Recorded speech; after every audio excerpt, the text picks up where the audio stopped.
Good morning once again, students. I hope that the topics about colloids that we have discussed are clear to you. And I told you that we are left with the last topic, that is the properties of colloid. So today I am going to discuss one by one every property of colloid. As you can see that I have already written all the properties. What properties we have to study?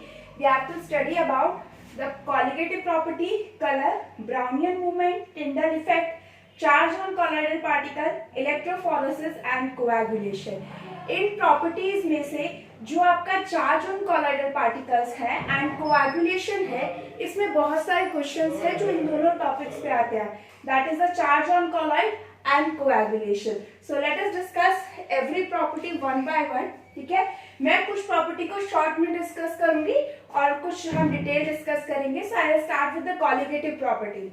In chapter number 2 you have studied about some colligative property. 4 colligative property we have studied. वो भी छोड़िए, just remember the definition of colligative property. क्या definition थी colligative property की? The definition is that the property which will depend upon the number of solute particles are known as colligative properties. वो property किसी भी solution की जो किस पे डिपेंड करे, नंबर ऑफ पार्टिकल्स पे डिपेंड करती है, that is your colligative property. अब हम यहाँ पर कंपेयर करते हैं, वो तो हमने सॉल्यूशन के लिए लिया था, that is a homogeneous mixture. यहाँ पर हम कॉलॉइड के लिए स्टडी कर रहे हैं, वह हम सॉल्यूट पार्टिकल की बात कर रहे थे, यहाँ हम किसकी बात करेंगे, डिस्पर्स्ड फेज की. तो अगर आप कंपेयर करो तो सपोज करो ये मेरे सॉल्यूशन के पार्टिकल है. ठीक है, बहुत छोटे होते हैं साइज में, इतना वॉल्यूम है मेरा, ये सॉल्वेंट होगा और ये आपका क्या होगा, डिस्पर्जन मीडियम. ये आपका सॉल्यूशन हो गया और ये आपका कॉलॉइड हो गया. दोनों का वॉल्यूम सेम है and I am just taking the particles here. Now can you tell me which one have higher number of particles? As we can see that solution have higher number of particles. Solution के case में अगर आप same amount of volume low किसी भी solvent का या dispersion medium का और उसमें कंपेयर करो about the disperse phase particle and solute particle, तो सॉल्यूट पार्टिकल हमेशा क्या होंगे, ज्यादा होंगे सोल्यूशन के केस में जो solute particle as compare to colloidal particle. So as the colloidal particle per unit volume is less as in compared to the solution solute particle in present in solution, so we can say that colligative properties are small as compared to true solution. आपको खुद ही दिख रहा होगा, colloid को हम कहते हैं aggregation, small small atoms का जो आपके सॉल्यूशन के पार्टिकल्स होते हैं उनके एग्रीगेशन से बनता है. जब आप एग्रीगेशन होता है तो 2 के 1 हो सकता है, 3 का 1 मॉलिक्यूल हो सकता है, तो नंबर ऑफ मॉलिक्यूल तो डिक्रीज हुए और कॉलिगेटिव प्रॉपर्टी सिर्फ नंबर पे डिपेंड करती है, चाहे नेचर कैसा भी हो, ये हमने पढ़ा हुआ है. So now we can say that colligative property for colloid are smaller as compared to the colligative property for solution. तो ये फर्स्ट प्रॉपर्टी हो गई, क्लियर हो गई. नेक्स्ट आपका इंपॉर्टेंट आता है कलर. ठीक है, कलर जनरली जो भी हमारे कॉलॉइडल पार्टिकल्स होते हैं they are coloured in nature. ठीक है, कलर्ड, कुछ ना कुछ उनका कलर होता है और कलर ना भी हो तो जब उनसे लाइट पास की जाती है तो वो कुछ ना कुछ ब्राइटनेस कलर में शो करते हैं. तो जो कलर शो होता है वो 2 चीजों पे डिपेंड करता है. एक डिपेंड करता है वेवलेंथ ऑफ लाइट यूज्ड, और दूसरा डिपेंड करता है manner in which observer receives light. ठीक है, एक तो मैंने आपको जैसे बोला या तो ऑलरेडी कलर्ड होते हैं या लाइट के प्रेजेंस में हमें कलर्ड दिखाई देते हैं. ठीक है, तो यहाँ पे चीज ये है, ऑब्वियसली बात है, लाइट यूज कर रहे हैं तो उसकी कोई वेवलेंथ होगी, तो 2 चीजों पे डिपेंड करता है. एक तो आपका होता है वेवलेंथ और नेक्स्ट होता है आपका manner in which observer receive the light. अब ये क्या मतलब है हमारा कि कैसे मैनर, क्या मैनर है क्या नहीं, चलिए वो हम थोड़ा सा समझते हैं. ठीक है, अगर आप चलिए मैं एक चीज आपको बताती हूँ. सपोज करो मेरे पास एक कॉलॉइडल सॉल्यूशन है, मैंने रखा हुआ है थोड़ा सा. ठीक है, ये मेरे पास कॉलॉइडल सॉल्यूशन है, इसका यूज मैं आपको बाद में दिखाऊंगी किस लिए रखा है. ये मैंने एक कॉलॉइडल सॉल्यूशन लिया. ठीक है, अब एक तो है वेवलेंथ कि मैं इस इससे कितनी वेवलेंथ की लाइट को पास कर रही हूँ। एक तो उस चीज पे डिपेंड करेगा, दूसरा हम पे डिपेंड करेगा ऑब्जर्वर पे। कैसे? अगर मैं लाइट इधर से पास कर रही हूँ तो मुझे देखना है कि मेरा ऑब्जर्वर इधर खड़ा है या इधर खड़ा है, मतलब या तो इधर से देख रहा है या इधर से देख रहा है, ठीक है। दोनों किस डायरेक्शन से वो लाइट को ऑब्जर्व कर रहा है, मतलब ऑब्जर्वर किस डायरेक्शन से लाइट को रिसीव कर रहा है, उस चीज पे भी आपका डिपेंड करता है कलर। अब एक थोड़ा सा एग्जांपल हम देख लेते हैं। जो बेसिकली वेवलेंथ होती है ना लाइट की, wavelength of light use, that will also change with the particle size, ठीक है। जो भी आपकी वेवलेंथ आप यूज कर रहे हो लाइट की, जो भी आप ये डिपेंड करती हो, it is also depend size and nature of particle. Size and nature of particle पे भी डिपेंड करता है। जैसे अगर मैं वेवलेंथ, अब पार्टिकल की पहले हम वेवलेंथ की बात करते हैं। जो आपका pure finely prepared gold sol होता है उसका कलर रेड होता है। जो फाइनली पार्टिकल्स, फाइन पार्टिकल्स का जो कोलाइड बनता है स्टार्टिंग में, उसका कलर रेड होता है। As soon as we are increasing the size of colloidal particle, means आपको पता है 1 नैनोमीटर से 1000 नैनोमीटर की रेंज में होता है। तो जब फाइन पार्टिकल है गोल्ड का, मतलब साइज कम है उसका, तो उसका कलर रेड होता है। As soon as we start to increase the size of the gold particle, तो गोल्ड का जो सोल होता है उसका कलर पहले पर्पल चेंज होता है, फिर ब्लू होता है, लास्ट में जाके गोल्डन येलो होता है। हम कहते हैं गोल्ड हमें गोल्डन येलो कलर का दिखता है, but initially the colour is red. जो आप सोल प्रिपेयर करते हैं गोल्ड का, वो रेड कलर का होता है। As soon as we are increasing the size increase करने की वजह से वो डिफरेंट वेवलेंथ की लाइट को एब्जॉर्ब कर रहा है। हमने स्टार्टिंग में अगर आपने पढ़ा हो तो जो आपका कलर होता है वो डिपेंड करता है कॉम्प्लीमेंट्री कलर, कि किस कलर की लाइट आप ऑब्जर्व, कोई भी चीज एब्जॉर्ब कर रही है और उसके कॉम्प्लीमेंट्री कलर की लाइट हमें दिखेगा। ऐसे ही तो होता है लाइट्स के, जब हम बात करते हैं कलर की, कि अगर कोई चीज हमें रेड दिख रही है तो रेड कलर की लाइट उसने एब्जॉर्ब नहीं की, उसने किसी और कलर की लाइट एब्जॉर्ब की, उसका कॉम्प्लीमेंट्री कलर रेड है, वो मुझे दिखा। इट मीन्स जो वेवलेंथ होती है वो हर लाइट के लिए, हर कलर की लाइट के लिए अलग अलग होती है, हर कलर की वेवलेंथ अलग अलग होगी। तो अगर आपका पार्टिकल का साइज चेंज करोगे तो वो जो वेवलेंथ एब्जॉर्ब कर रहे हैं वो भी चेंज होती जाएगी। सिंपल है, as soon as you are changing the size of the particle, the wavelength absorb by the particle will change, और वेवलेंथ एब्जॉर्ब चेंज हो रही है तो कॉम्प्लीमेंट्री कलर भी चेंज होगा। जैसे गोल्ड का है, इनिशियली रेड होता है, जैसे जैसे आप पार्टिकल साइज इंक्रीज करते हो, purple, blue, then golden yellow. दूसरा आता है manner in which observer receive the light, ठीक है। अब जैसे अब ये इसका एग्जांपल आपको देखा जाए, ठीक है, तो अगर आप देखो मिल्क को, देखो मिल्क को जब हम रिफ्लेक्टेड लाइट में देखते हैं, ठीक है, जो लाइट रिफ्लेक्ट हो रही है, अगर आप मिल्क को रिफ्लेक्टेड लाइट में देखो तो वो आपको ब्लू कलर का दिखता है। रिफ्लेक्टेड लाइट में हमें मिल्क ब्लू कलर का दिखेगा, लेकिन जब हम ट्रांसमिटेड लाइट में देखेंगे तो हमें मिल्क रेड कलर का दिखेगा। जब आप उसे ट्रांसमिटेड लाइट में देखोगे तो रेड कलर का दिखेगा, जब रिफ्लेक्टेड लाइट में आप उसे देखोगे तो वो आपको दिखेगा ब्लू कलर का। तो ये आपको आई होप दोनों एग्जांपल क्लियर हो गए होंगे। नेक्स्ट हम आते हैं ब्राउनियन मूवमेंट, ठीक है। नेक्स्ट हमारी प्रॉपर्टी है ब्राउनियन मूवमेंट। ब्राउनियन इसका नाम कैसे पड़ा? एक बॉटनिस्ट थे, बॉटनी एक सब्जेक्ट आपको पता ही होता है, प्लांट से रिलेटेड होता है बॉटनी। तो एक बॉटनिस्ट थे ब्राउन, उन्होंने पॉलन ग्रेन, उन्होंने क्या किया, पॉलन ग्रेन आप लोगों को पता होगा, जो स्पेशली बायो के स्टूडेंट हैं उन्हें तो पता ही होगा और सबको ही ऑलमोस्ट पता होता है। पॉलन ग्रेन को जब उन्होंने वाटर में डिसॉल्व किया तो उन्होंने देखा वो जिगजैग मोशन में इधर उधर भागते रहते हैं, मतलब एक जगह स्टिक नहीं हो पाते, एक जगह सेटल नहीं होते, वो इधर उधर भागते रहते हैं। और जब उनका रैंडम मोशन होता है उसे उसने क्या बोल दिया, जिगजैग मोशन। किस तरीके से? ऐसे, कैसे भी आपके पार्टिकल का जिगजैग मोशन है, ये इस तरीके से, मतलब कहीं भी पार्टिकल भाग रहे हैं, ये पार्टिकल को जोड़कर, मतलब पार्टिकल की डायरेक्शन को मिलाकर ऐसे लाइन से ड्रॉ करके ये पार्टिकल्स की डायरेक्शन बता रखी है। ये होता है आपका जिगजैग मोशन, ठीक है। तो उसने पॉलन ग्रेन में देखा, पॉलन ग्रेन को जैसे वाटर में ऐड किया जाता है वो इधर उधर भागते हैं, जिगजैग मोशन में अब्सॉर्ब होता है।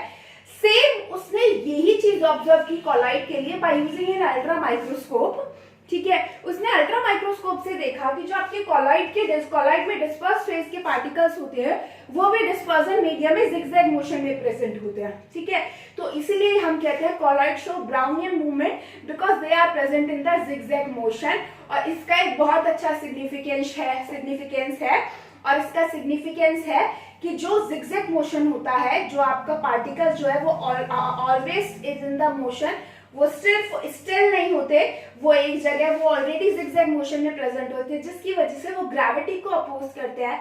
ग्रेविटी को अपोज करने का मतलब है कि वो सेटल डाउन, ग्रेविटी अपनी तरफ खींचेगी। अब आप देखो किसको रोकना, एक है कि एक पर्सन को जो सिंपल खड़ा हुआ है, ठीक है, उसे वहां से हटा के दूसरे रूम में ले जाना है। सपोज मैं ही खड़ी, मुझे सिंपल, मैं ऐसे ही खड़ी हुई हूँ, मुझे किसी को उठा के, ठीक है, मेरे को किसी, जैसे मेरा कोई हाथ पकड़े और दूसरे रूम में लेकर चले जाए। ठीक है, एक चीज ये हो गया। एक है कि किसी को मुझे दूसरे रूम में बुलाना है या लेकर जाना है, लेकिन मैं इधर उधर भाग रही हूँ, तो डिफिकल्ट किस केस में होगा, जब मैं इधर उधर भागूंगी। इट मीन्स ऐसे ही पार्टिकल जो होते हैं कॉलॉइड के, वो जिगजैग मोशन में प्रेजेंट होते हैं, जिसकी वजह से वो ग्रेविटी को अपोज करते हैं और इसी वजह से कॉलॉइड के पार्टिकल कोएगुलेट नहीं होते। कोएगुलेट होने का मतलब है जुड़ना। जुड़ेंगे कब, जब पास आएंगे। अरे वो तो ऑलरेडी मोशन में है, जब उनमें एनर्जी रहेगी, उनमें मोशन रहेगा, तो वो कोएगुलेशन नहीं होगा। That will result the stability of the colloid. तो ये एक बहुत बड़ा फैक्टर है स्टेबिलिटी ऑफ कॉलॉइड का, ब्राउनियन मूवमेंट। एक और फैक्टर होता है, उसे हम आगे पढ़ेंगे, और ब्राउनियन मूवमेंट का आप याद रखना, that due to zigzag motion they will oppose the gravity and they will not settle down, so will not coagulate easily, इसलिए ये स्टेबिलिटी को इन करते हैं। नेक्स्ट आपका आता है टिंडल इफेक्ट। अब ये टिंडल इफेक्ट क्या होता है, 9th में हमने बहुत पढ़ा हुआ है, scattering of light through colloidal solution. ठीक है, scattering of light through colloidal solution. अब कैसे स्कैटरिंग होती है वो हम देखते हैं। टिंडल इफेक्ट की मैं बात कर रही हूँ। Tyndall effect, scattering of light. Suppose करूं मैंने एक ट्रू सोल्यूशन लिया, ठीक है, ये सॉल्वेंट है ट्रू सोल्यूशन में, और बहुत छोटे छोटे पार्टिकल्स हैं। आपको पता है सॉल्यूट के केस में पार्टिकल बहुत छोटे छोटे होते हैं। This is your solution, true solution. ठीक है, उसके बाद मैंने थोड़ा दूर मैं बनाती हूँ।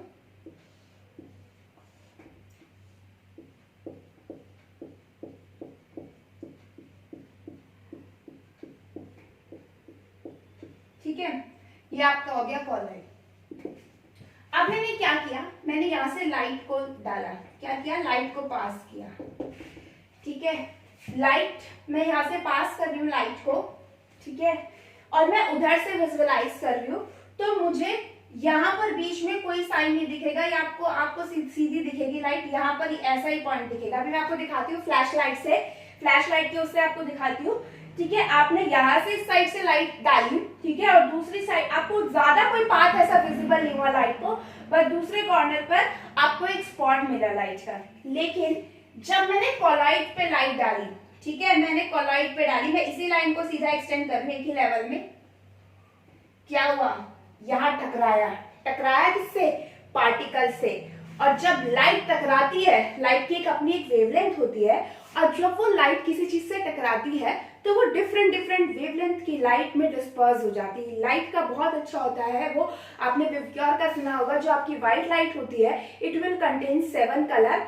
ठीक है, जब तक वो किसी से नहीं टकराएगी वो आपको व्हाइट दिखेगी, लेकिन जैसे ही वो किसी से टकराएगी वो स्प्लिट हो जाएगी, स्कैटर्ड हो जाएगी, and that scattering of light is known as Tyndall effect. और टिंडल इफेक्ट कॉलॉइड शो करते हैं। बेसिकली कॉलॉइड के थ्रू आपको लाइट का पाथ विजिबल होता है, और वो किस लिए कि आपकी जो लाइट है जब कॉलॉइड के पार्टिकल्स के टकराती है तो वो चारों डायरेक्शन में क्या हो जाती है, स्कैटर हो जाती है, और इसी फिनोमिना को हम क्या बोलते हैं, टिंडल इफेक्ट। और अगर आप इस लाइट को किसी कॉलॉइड के थ्रू पास होते किसी स्क्रीन पर देखो तो आपको एक कोन बनता है। ठीक है, अगर मैं यहाँ को स्क्रीन लगा दूं तो मुझे एक कोन मिलता है, that is known as Tyndall cone. ठीक है, तो आई होप आपको टिंडल इफेक्ट समझ में आया होगा। होता किस लिए है, सॉल्यूशन में के केस में solute particles are very small in size, they will not create any hindrance in the path of light.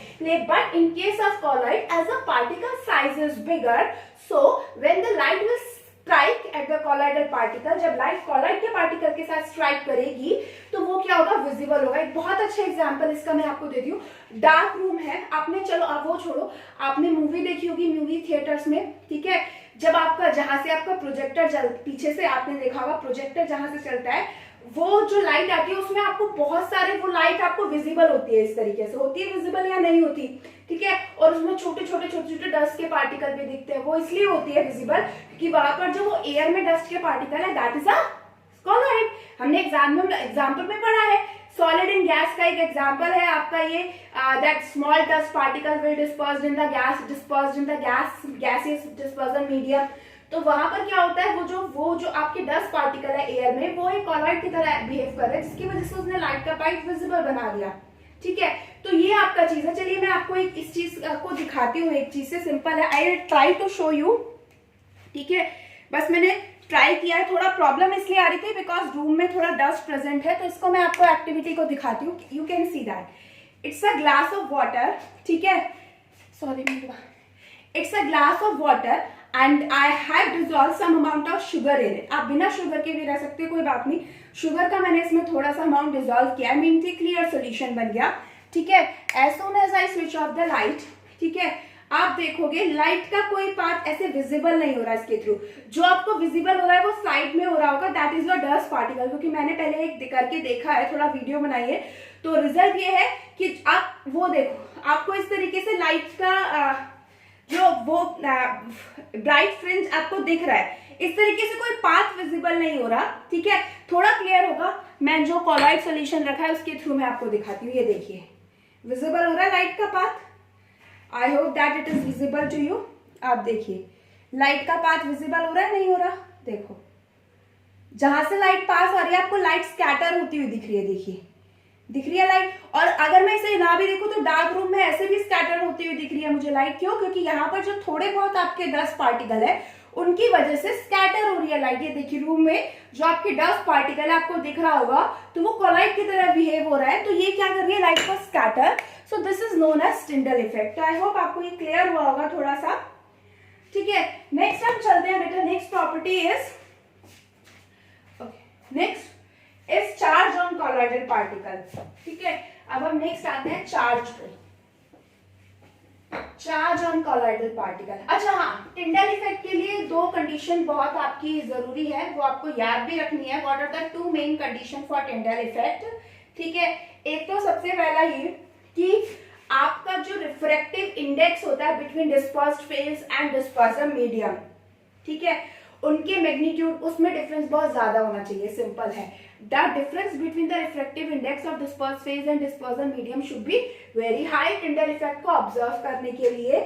और दूसरा आपका होता है जो आपने वेवलेंथ आपकी जो यूज की है, ठीक है, और जो आप डायमीटर ले रहे हो पार्टिकल का वो कम नहीं होना चाहिए। मतलब वेवलेंथ आप पार्टिकल के अकॉर्डिंग चूज करोगे, आपको देखना पड़ेगा पार्टिकल कितने साइज का है। Particle should be not much smaller as compare to the wavelength, because we have seen that wavelength depend on the nature and size of the particle also. तो wavelength के according ही आप size of particle को consider करोगे। The size of particle must not be very small as compare to the wavelength use. Second thing, जो refractive index है dispersed phase और dispersion medium का, उन दोनों के बीच का जो डिफरेंस है वो भी बहुत ज्यादा होना चाहिए, ठीक है। तो आई होप ये दो पॉइंट क्लियर हुए होंगे। अब हम नेक्स्ट चलते हैं, हमारा जो मेन है that is the charge on colloidal particle. Charge on colloidal particle. अब ये चार्ज कैसे आता है आपके कॉलाइड पार्टिकल का, ठीक है। एक तो चार्ज बेसिकली किस वजह से होता है, चार्ज होता है आपका बेसिकली दो वजह से। जो आपके कॉलाइड पार्टिकल्स होते हैं वो चार्ज होते हैं, ठीक है, और हर कॉलाइडेड पार्टिकल पे सेम चार्ज होगा, चाहे वो पॉजिटिव हो चाहे वो नेगेटिव हो। अगर आपने एक कॉलाइड लिया है किसी भी पर्टिकुलर डिस्पर्जन मीडियम में, ठीक है, तो उस पर आपका एक पर्टिकुलर चार्ज ही होगा। जैसे कि अगर मैं आपसे बात करूं हीमोग्लोबिन की, जो हमारा ब्लड होता है, ठीक है, जो हमारा ब्लड होता है वो पॉजिटिवली चार्ज सोल होता है। Blood is a colloid haemoglobin जो होता है इट इज अ कॉलॉइड और वो पॉजिटिवली चार्ज सोल होता है, ठीक है। तो कुछ एग्जांपल मैं एक तो आपको वाटर में बताऊंगी, जिसमें वाटर एज अ डिस्पर्जर मीडियम लिया हुआ है, ठीक है। तो यहाँ पर हम चार्ज की बेसिकली बात करें तो एक तो होता है इलेक्ट्रॉन के डिस्पर्जन की वजह से, ठीक है। आपके कंटिन्यूअस मूवमेंट होता रहता है पार्टिकल्स के, तो उसकी वजह से इलेक्ट्रॉन का डिस्पर्जन होगा और उसकी वजह से क्या आ जाएगा, चार्ज। दूसरा होता है एड्सॉर्प्शन होने की वजह से, ठीक है, कि कोई भी आयन किसी भी सरफेस के ऊपर, कॉलॉइड सरफेस के ऊपर एब्जॉर्ब हो जाए आके, ठीक है। और तीसरा होता है डबल लेयर फॉर्म हो जाना, ठीक है, इलेक्ट्रिक डबल लेयर फॉर्म हो जाना। इसमें से दो हमारे इंपॉर्टेंट है, एक तो absorption of ions on the colloidal surface और absorption of charge on the colloidal surface, दूसरा आपका इलेक्ट्रिकल डबल लेयर। तो चलिए हम वन बाय वन दोनों को डिस्कस करते हैं, ठीक है। तो अब मैं आपको एक एग्जांपल दे रही हूँ। पॉजिटिवली चार्ज सोल होते हैं, कुछ पॉजिटिवली चार्ज होते हैं आपके मेटल के जो ऑक्साइड्स होते हैं, ठीक है, और नेगेटिवली चार्ज सोल होते हैं आपके मेटल के जो सोल होते हैं। जैसे आपका गोल्ड हो गया Au, ठीक है, गोल्ड का सोल हो गया, कॉपर का सोल हो गया, सिल्वर का सोल हो गया, सारे नेगेटिवली चार्ज होते हैं, ठीक है। हीमोग्लोबिन मैंने आपको बताया पॉजिटिव होता है। डाई होती है आपकी बेसिक डाई, वो भी पॉजिटिव चार्ज होती है। नेगेटिव की बात करें तो एसिड डाई आती है, एसिड डाई नेगेटिव चार्ज होती है। स्टार्च, गम, जिलेटिन, ये बहुत सारे एग्जांपल है एनसीईआरटी में दिए हुए हैं, आपको याद करने हैं सारे एग्जांपल। तो वो क्या होता है, नेगेटिव चार्ज सोल। मेन तो हमारा मोटिव है हमें देखना पॉजिटिव और नेगेटिव कैसे आता है, ठीक है। तो अगर मैं आपसे एक चीज कहूं तो यहाँ पर हम देखते हैं बेसिकली बेटा, हर कॉलॉइड को बनाते हुए हमें वहां पर थोड़ा सा अमाउंट ऑफ इलेक्ट्रोलाइट की जरूरत पड़ता है, ठीक है। स्मॉल अमाउंट ऑफ इलेक्ट्रोलाइट हमें थोड़ा बहुत जरूरत पड़ती है किसी भी कॉलॉइड को बनाने के लिए, चाहे हम उसे लायोफिलिक बोले चाहे हम उसको लायोफोबिक बोले। लायोफोबिक में तो ज्यादा चाहिए स्टेबलाइज करने के लिए, बट आप जब भी कोई कॉलॉइड बनाते हो सबसे पहले वहां पर हम इलेक्ट्रोलाइट लेते हैं, ठीक है। तो अब होता क्या है, adsorption of, preferential adsorption of ion. पहले मैं लेती हूँ preferential absorption of ions, absorption of ions। इससे क्या होता है, प्रिफरेंशियल एब्जॉर्प्शन ऑफ आयन से जब आप कोई भी कॉलॉइड प्रिपेयर कर रहे हो, कोई भी कंपाउंड लेकर, ठीक है, तो उस कॉलॉइड को प्रिपेयर करने के बाद वो जो आपने कंपाउंड लिया है, जो भी आपने इलेक्ट्रोलाइट लिया है उसे प्रिपेयर करने के लिए कॉलॉइड को, उसमें से एक कॉमन आयन उसके ऊपर एड्सॉर्ब होना शुरू हो जाता है। कैसे हो जाता है, पहले आप सुनिए एड्सॉर्प्शन कैसे हो रहा है। जो भी आप कॉलॉइड प्रिपेयर कर रहे हो उसके लिए आप जो भी इलेक्ट्रोलाइट यूज कर रहे हो, कॉलॉइड बनने के बाद जो भी इलेक्ट्रोलाइट बनता है उसमें से एक आयन आपका एड्सॉर्ब हो जाता है। आयन कौन सा एड्सॉर्ब होता है, common which is present in the colloid. ऐसा आयन एड्सॉर्ब होता है जो कॉलॉइड में प्रेजेंट हो। जैसे मैं आपको बताती हूँ, सबसे आपका फर्स्ट पार्ट है, ठीक है। जैसे मुझे बनाना है, मैंने when silver nitrate that is AgNO is added to Ki, ठीक है।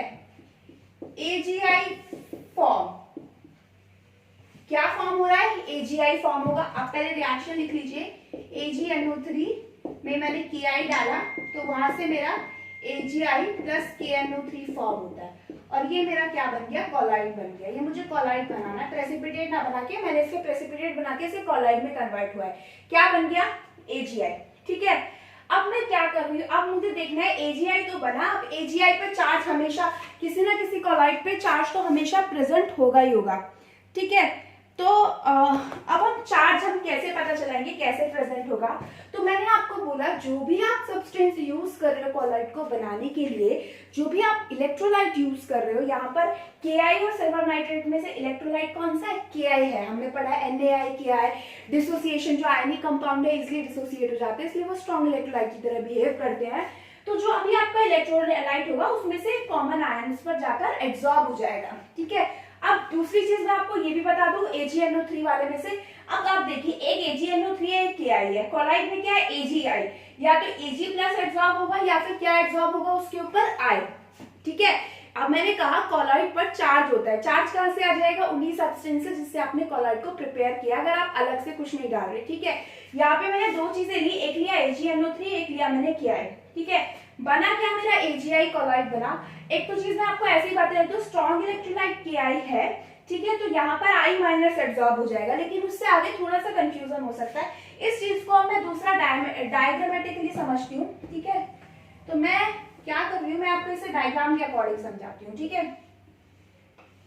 ये आपका सोल्यूशन है Ki, क्या है इसमें Ki, इसमें आप ड्रॉप बाय ड्रॉप क्या ऐड कर रहे हो, AgNO3, ठीक है।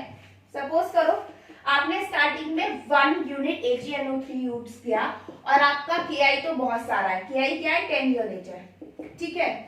आप जब रिएक्शन देखते हो तो आप देखते हो 1 unit of AgNO3 react with 1 unit of Ki to form 1 unit of AgI plus KNO3, ये तो आपका इलेक्ट्रोलाइट बन, ठीक है।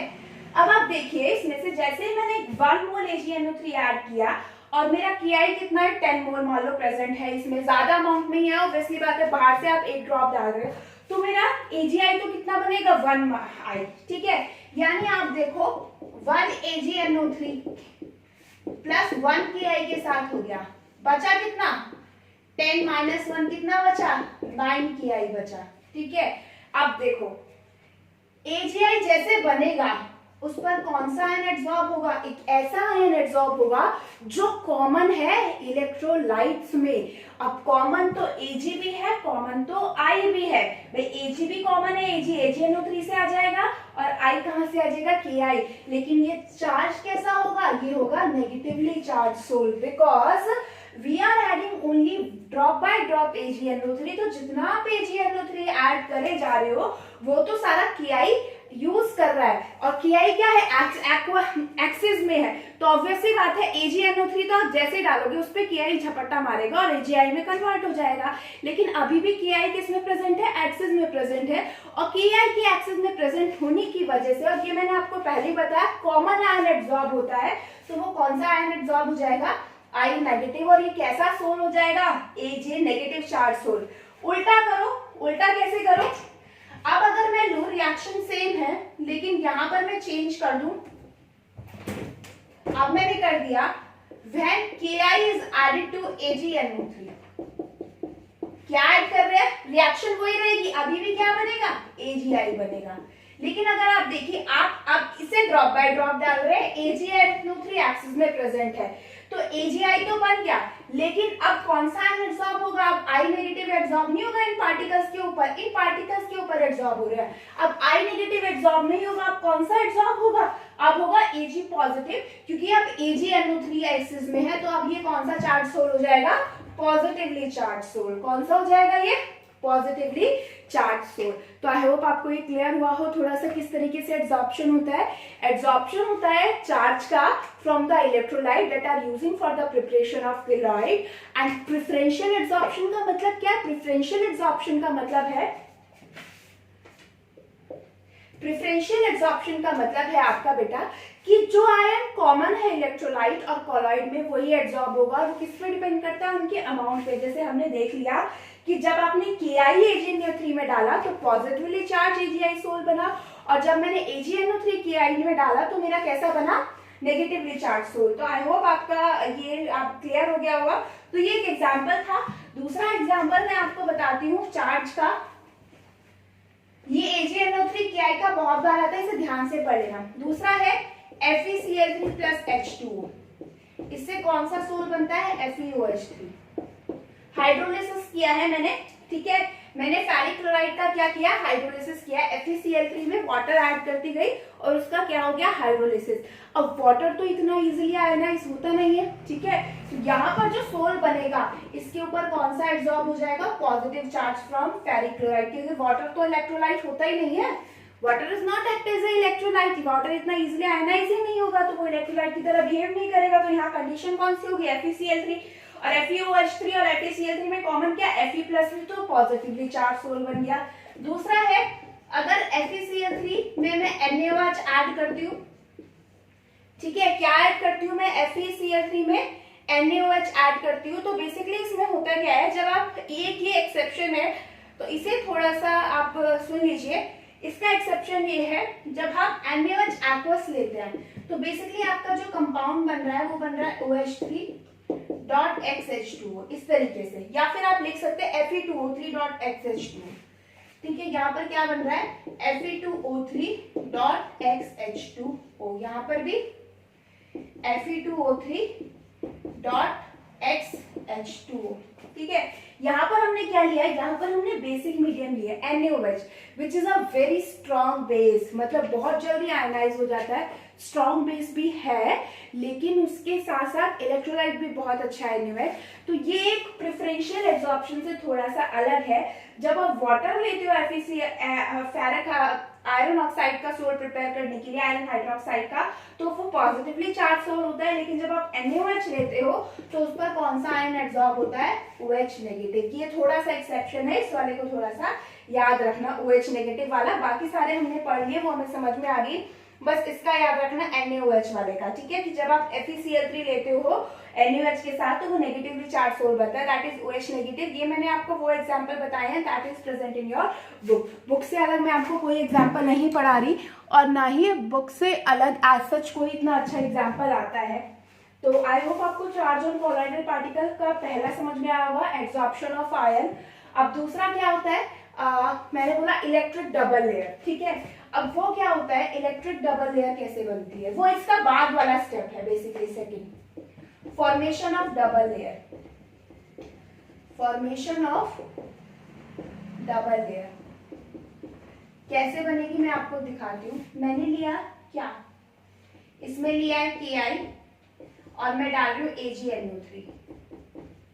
ठीक है, तो मेरा सोल कैसा बनेगा, AgI सोल बनेगा। चार्ज कैसा होगा बता दो फटाफट, नेगेटिव पॉजिटिव नेगेटिव, क्योंकि Ki I माइनस एक्सिस में है तो नेगेटिव चार्ज होगा। ठीक है, तो ये कॉलॉइड के पार्टिकल है, इस पर चार्ज कैसा हो गया, नेगेटिव चार्ज हो गया चारों तरफ। ठीक है, इस तरीके से मैं सराउंड करके बता रही हूँ।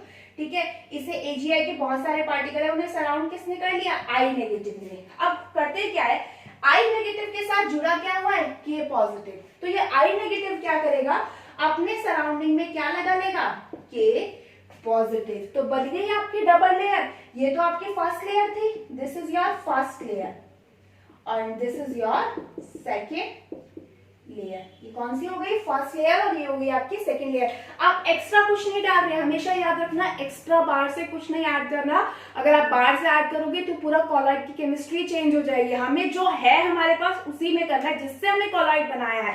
जितने अमाउंट में हमें कॉलॉइड बन गया उतनी ही अमाउंट में हमें स्टडी करनी है, उससे एक्सेस कुछ नहीं लेना। ये मैंने कुछ नहीं किया, मैंने आपको बताया AgI पे I नेगेटिव नेगेटिव सोल हो गया।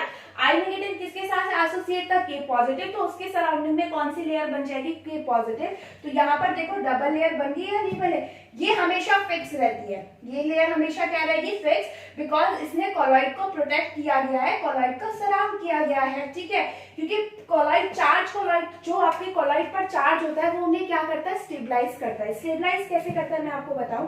सपोज करो मेरे दो पार्टिकल हैं AgI के, ठीक है, तो इस पे मेरा नेगेटिव चार्ज सराउंडिंग है, दूसरा पार्टिकल है AgI का, उस पे भी नेगेटिव चार्ज सराउंड है। ठीक है, अगर ये दोनों, इन पर चार्ज ना होता, इन पर किसी पर भी चार्ज ना होता, तो ये क्या होते, एक दूसरे के साथ जुड़ सकते थे, जुड़े तो कोएगुलेट हुए, मींस प्रेसिपिटेट बना, कॉलॉइड खराब। लेकिन जो चार्ज होता है कॉलॉइड पार्टिकल पे, that will create a repulsion between the colloidal particle, so they will not aggregate and this stabilize the colloid। ये बहुत इंपॉर्टेंट लाइन है, मैंने आपको पहले भी बताई थी जब आपको पेप्टाइजेशन बताया था, कि जो ये चार्ज आता है आपके कॉलॉइड पे, that will prevent the association or aggregation of the colloidal particle to become coagulate, so it will stabilize the colloid। तो अब मैं आपको डबल लेयर की बात कर रही थी कि यहाँ पर आपका नेगेटिव चार्ज है, यहाँ पर पॉजिटिव, तो ये जो फर्स्ट लेयर होती है that is the fixed layer. ठीक है, लेकिन जो सेकेंड लेयर होती है ये क्या कर सकती है, मूव कर सकती है। आप इसे इजीली किसी और आयन के साथ बाहर निकाल सकते हो, क्योंकि इसे तो ये खींच के लाया ना अपनी तरफ। ठीक है, तो फर्स्ट लेयर आपकी फिक्स होती है, सेकेंड आपकी मोबाइल होती है या डिफ्यूज लेयर होती है। और आपने इलेक्ट्रोकेमिस्ट्री में भी पढ़ा है, जहां पॉजिटिव और नेगेटिव चार्ज आ गया तो वहां पर क्या क्रिएट हो जाता है, पोटेंशियल। और ये आपकी इलेक्ट्रिक डबल लेयर होगी because it is form because of two charges. इन दोनों लेयर के बीच में पोटेंशियल जनरेट होता है, that is known as zeta potential. आपको उसकी लैंग्वेज कुछ नहीं पढ़नी, कोई वो नहीं पढ़ना इसका कोई भी मैथमेटिकल एक्सप्रेशन, सिर्फ पता होना चाहिए जीटा पोटेंशियल और इलेक्ट्रोकाइनेटिक पोटेंशियल, दोनों इसके ही बोलते हैं, वो क्या होता है। तो आई होप इतना आपको समझ में आ गया होगा। So this is our first, second, third, fourth, fifth property. Now we are left with two property, electrophoresis और coagulation. We will discuss this in next class. Thank you so much. आपको अगर कोई क्वेरीज हो तो आप पूछ लीजिएगा please, उसके बाद हम लोग नेक्स्ट क्लास में पढ़ेंगे। Thank you so much.